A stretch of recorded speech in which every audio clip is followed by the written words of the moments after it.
Hello guys, in this video I am going to show you how to check the flight status using your flight number in the Vueling Airlines application.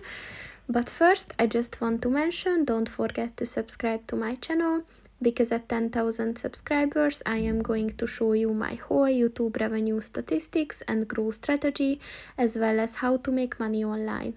Let's jump into it.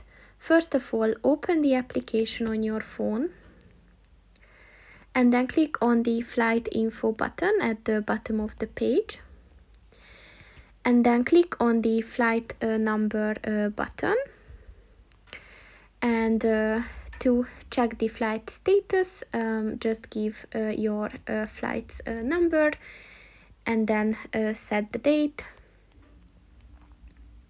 and then just click on the continue button, and the flight info will be there. So that's pretty much it for this video, guys. See you in the next one.